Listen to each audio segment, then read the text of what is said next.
मतदाताओं को जागरूक करने के लिए Shri Om Sai co-op credit society ने चलाई अनोखी मुहिम। आगामी विधानसभा चुनाव में लोग ज्यादा से ज्यादा वोट करें, इस उद्देश्य से मतदाताओं को जागरूक करने के लिए Shri Om Sai co-op credit society ने चेंबूर में एक अनोखी मुहिम चलाई है। सोसाइटी के प्रमुख और मुंबई बैंक के संचालक विष्णु घुमरे के नेतृत्व में चलाई जा रही इस मुहिम के तहत जगह जगह बैनर लगाए गए हैं। साथ ही Shri Om Sai co-op credit society की कार्यालय के प्रवेश द्वार पर रंगोली के माध्यम से भी संदेश दिया गया है। इसके अलावा विष्णु घुमरे ने सभी कर्मचारियों को शपथ भी दिलाई।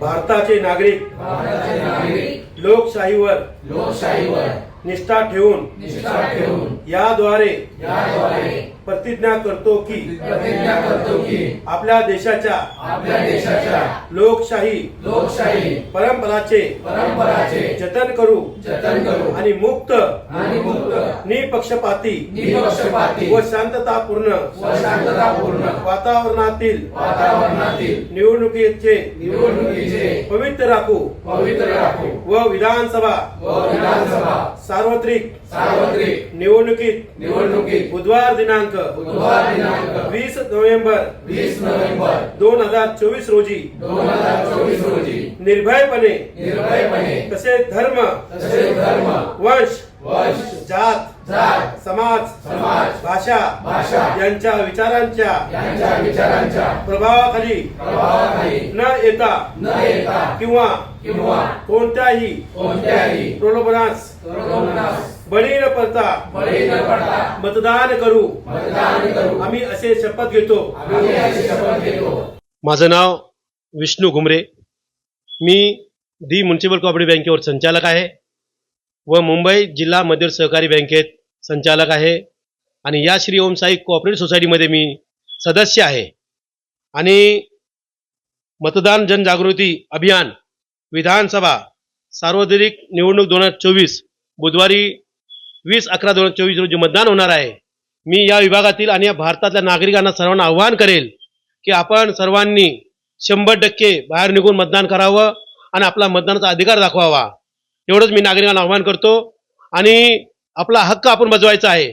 आणि हक्क बजावत असताना आजूबाजूला कुणाला बळी न पडता कुणाच्या आमिषाला न दाखवता आपल्याला एक खरा भारत, खरा महाराष्ट्र असा इथं उभा करायचा आहे। म्हणून मी आपल्याद्वारे नागरिकांना आवाहन करतो की आपण आपल्या मित्रांना, नातेवाईकांना, आजूबाजूच्या परिसरातील नागरिकांना, ज्येष्ठ नागरिकांना सर्वांना स्वतः बरोबर घेऊन येऊन 100% मतदान करावं असे इथे बोलतो। 100% सर्वांनी पुढे येऊन हा अभियान राबवला पाहिजे आणि कुणीही कुणाला प्रोत्साहित केलं नाही पाहिजे। आपण स्वतः पुढाकार घेतला पाहिजे। मग ते कुठल्याही नागरिक असो, या पतसंस्था असो, हाऊसिंग सोसायटी असो, या कुठल्याही सहकारी संस्था असो, सर्वांनी पुढाकार घेऊन यायला पाहिजे। माझं तर असंच म्हणणं आहे की या विभागातील नाही, महाराष्ट्रातल्या नाही, भारतातल्या जितक्या हाऊसिंग सोसायटी आहेत, पतसंस्था आहेत, बेरोजगार संस्था आहेत, औद्योगिक संस्था आहेत आणि गृहनिर्माण संस्था आहेत आणि बँकाच्या सर्व सभासदांना सर्वांनी एकवटून मतदान केलं पाहिजे असं मी इथे बोलतो।